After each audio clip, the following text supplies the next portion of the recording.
오늘 주님께서는 예루살렘을 떠나지 말고 예루살렘에 머물러서 아버지께서 약속하신 것을 기다리라고 제자들에게 명령하셨음을 말씀합니다. 그런데 바로 그것은 성령을 주시겠다는 것입니다. 요한은 물로 세례를 베풀었지만 예수님은 성령으로 세례를 베푸시겠다고 말씀하셨는데, 이 말씀은 이미 주님께서 제자들에게 가르쳐 주셨던 말씀이었음을 본문을 통해서 우리는 깨달을 수 있습니다. 주님의 이 마지막 명령과 약속을 받은 제자들의 반응은 참으로 좋았습니다. 주님의 말씀을 믿고 순종하여 그들은 정말로 예루살렘을 떠나지 않고 그곳에 모여서 기도하였습니다. 기도하기 위해서 모인 것입니다. 어느 시대든지 행동파의 사람들이 있습니다. 이런 행동하는 유형의 사람들은 기도해야 될 때 기도보다 먼저 자신이 할 수 있는 어떤 적극적인 활동이나 또는 활발한 즉각적인 도움을 요청할 수 있는 사람에게 접촉하고 요청한다던가 무엇을 대책을 강구하고 노력해 본다던가 수단과 방침을 마련해 놓는다던가 하는 다른 활동을 찾고 그것을 중시하며 그런 활동에 노력을 기울이기가 참으로 쉽습니다. 예수님 당시의 사람들도, 제자들 가운데도 그러한 행동파의 사람들이 분명히 있었을 것입니다. 그래서 대부분이 매우 적극적인 성격의 소유자들이었기 때문입니다. 그러나 하나님이 어떻게 생각하시겠습니까? 하나님이 기도보다 더 효과적이고 또 더 기대되는, 하나님이 더 기대하시는 활동이 있다면 예수님이 마지막에 바로 그것을 열심히 해보라고 말씀하실 텐데, 예수님은 예루살렘을 떠나지 말고 하나님이 약속하신 것을, 즉 성령님을 부어주실 때까지 거기서 기다리라고 했습니다. 그 다음에 땅끝까지 이르러 증인이 되라는 명령인 것입니다. 땅끝까지 이르러서 예수님의 증인이 되기 위해서 제자들이 넘어야 될 고비, 또 그들이 해야 될 일, 또 그 사명을 위해서 나아가는데 제자들이 해야 되는 반응이 바로 기도였다고 하는 것입니다. 그 다음에 사업을 해도 되는 것이고, 인간의 열정적인 노력도 그 다음에 가능한 것입니다. 기도는 인간의 노력이나 여러 가지 훌륭한 사업보다 그 이상의 것임을 알 수 있습니다.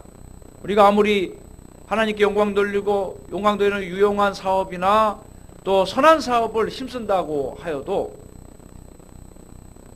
그것에 이상으로 앞서는 기도가 없다면 결코 하나님께서 기대할 만한 사역이 될 수가 없다는 것을 깨달을 수가 있습니다. 우리에게 주신 소명을 이루기 위해서 아무리 오랜 시간 우리가 쉬지 않고 노력하며 일한다 할지라도 그 일 이상의 앞선 나의 기도가 없다면 그것은 아무 의미가 없다는 것을 알 수가 있습니다.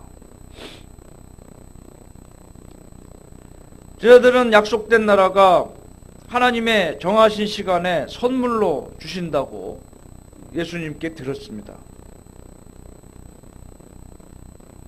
그런데 그 약속된 나라라는 것은 바로 성령님이 임하시는 것입니다. 약속된 성령님 역시 하나님의 은혜로 우리에게 주어지는 것입니다.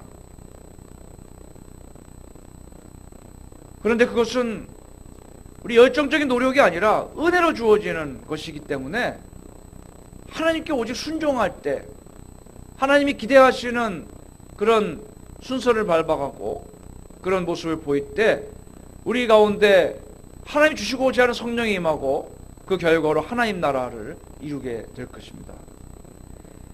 근데 하나님이 기대하시는 일의 순서가 바로 첫째가 기도하는 것이라는 말씀이 되겠습니다. 왜냐하면 기도는 순종이기 때문입니다. 제자들은 이와 같은 주님의 말씀에 순종하여 하늘로부터 내려오는 성령의 능력을 덧입고자 그들은 열심히 기도하였습니다. 누가복음 11장에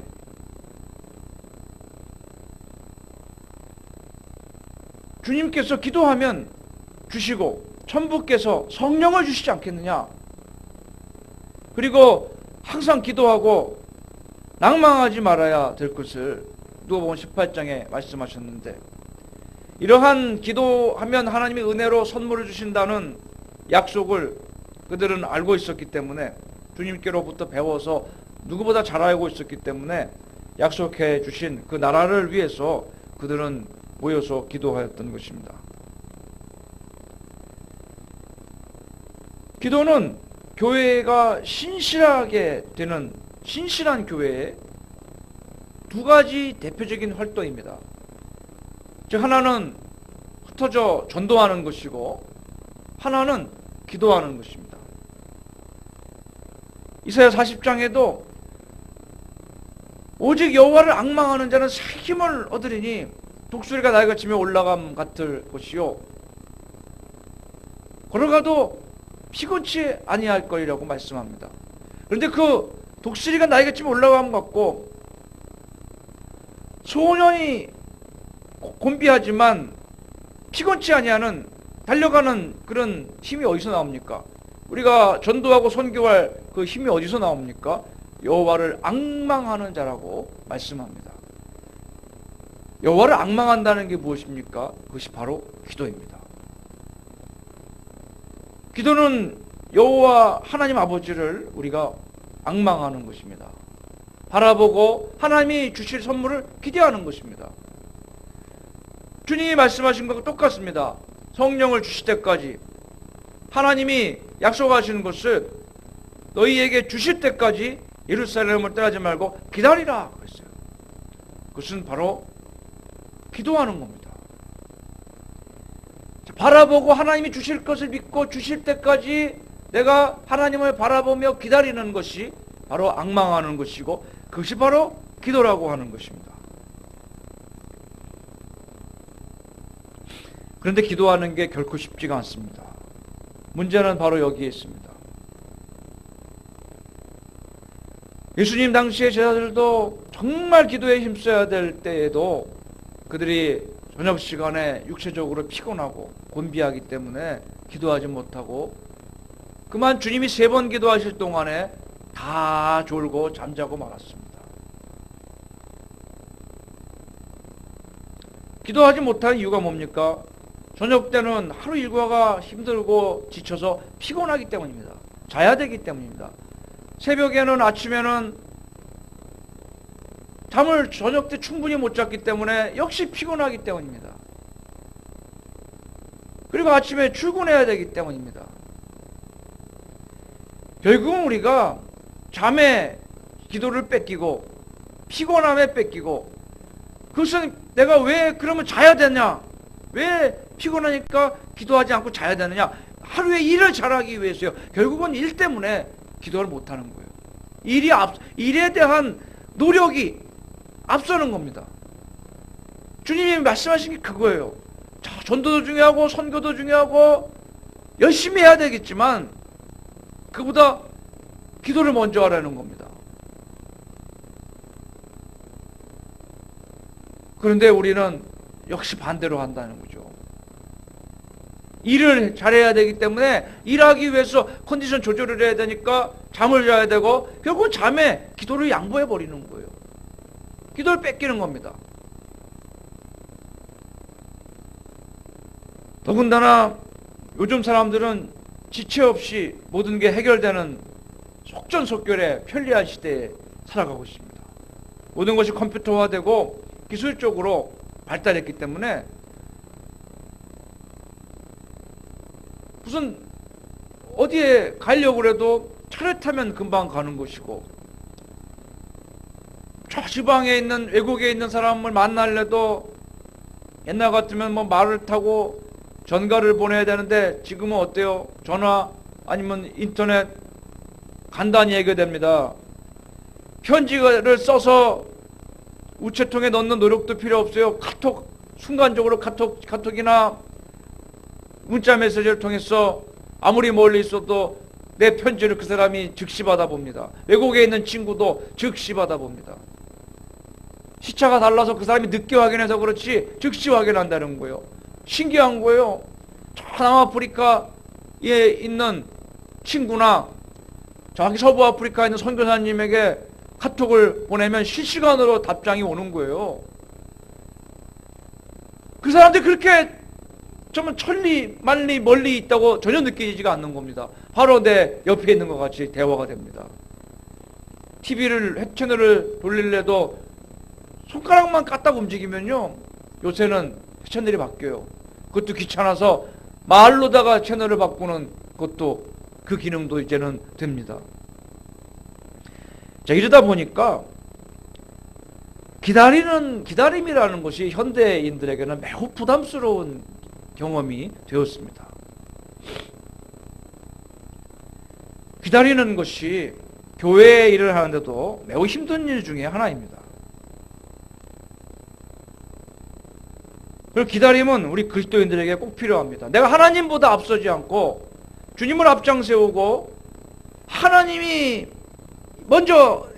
일하시고 내가 순종하기 위해서는 하나님의 때를 기다리는, 하나님이 하실 때까지, 하나님이 내게 힘 주실 때까지, 내게 기회를 주시고 은혜를 주시고 능력을 입혀주실 때까지 내가 아무것도 하지 않고 단지 기도하며 하나님을 바라보며 믿음으로 기다리는 그 기다림이 적어도 교회 안에서는, 우리 그리스도인들의 삶에서는 그것이 필요하다는 사실입니다.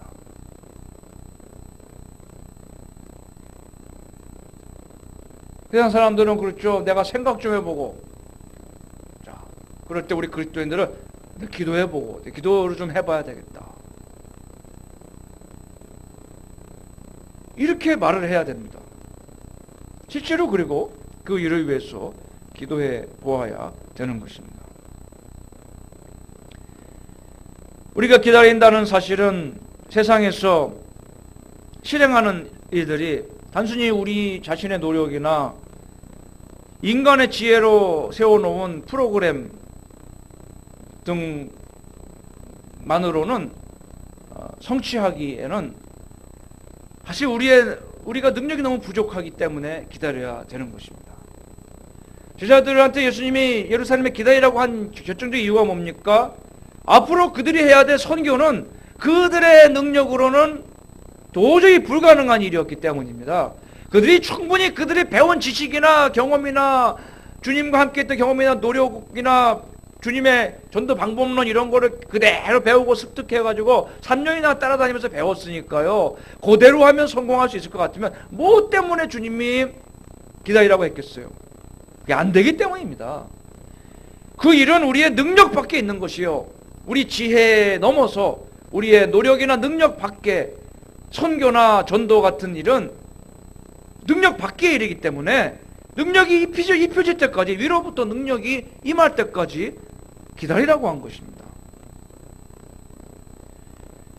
오늘날도 마찬가지입니다. 우리가 기다리고 기도하는 것은 성령의 은사가 교회에 보장되어 있는 전유물이 아니기 때문입니다. 우리가 그래요,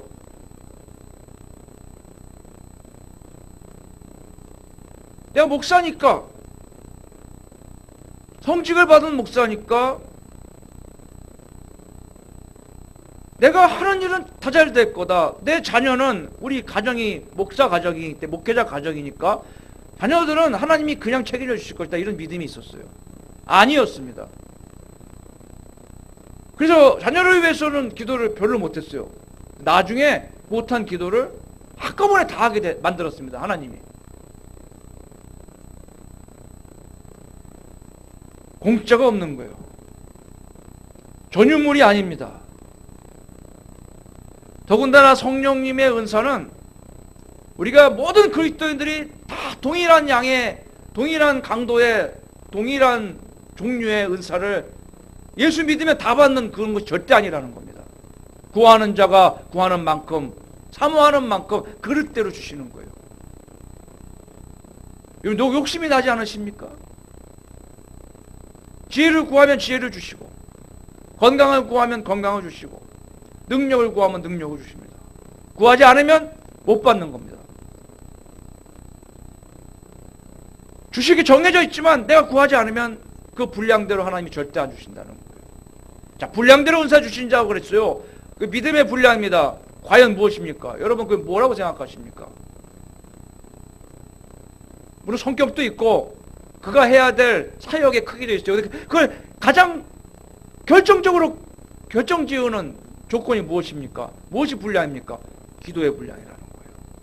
내가 바라보고 꿈을 꾸고 바라보고 하나님께 기대하고 기다리는 그 기도의 믿음 분량만큼 하나님이 우리에게 채워주신다고 하는 거예요. 다른 사람이 있는 은사가 내가 없어요? 우리 그렇게 생각하죠. 하나님이 분량 따라서 믿음 따라서 각 지체가 다르듯이 은사를 다양하게 주시니까 내게는 그 사람이 없는 다른 은사가 있으니까 괜찮다. 맞는 얘기입니다. 그러나 중요한 걸 까먹었어요. 그것은 기도의 분량이 똑같을 때 얘기예요. 그 사람과 나와 기도의 분량이 똑같은데 그 사람이 받은 은사를 나한테는 안 주세요. 그러면 나는 그거와 맞먹는 다른 은사가 하나님이 이미 주셨다는 거예요. 기도를 해놓고 얘기할 수 있는 거라는 거예요. 그만큼 기도하면서 바라보면서 우리가 하나님께 요구할 수가 있는, 기대할 수 있는 일이라는 겁니다. 그런데 문제는 사람들이 기도하지 않으면서 성령의 은사를 구한다는 거예요. 기도하지 않으면서 하나님 나를 당연히 책임져 주실 것이다 라고 막연한 그런 자신감을 가지고 있다는 거예요. 실패합니다. 누구 책임입니까? 하나님께 돌리는 거예요. 근데 하나님 믿고 일을 벌렸는데 하나님 왜 책임주시지 않습니까? 하나가 뭐가 빠졌죠?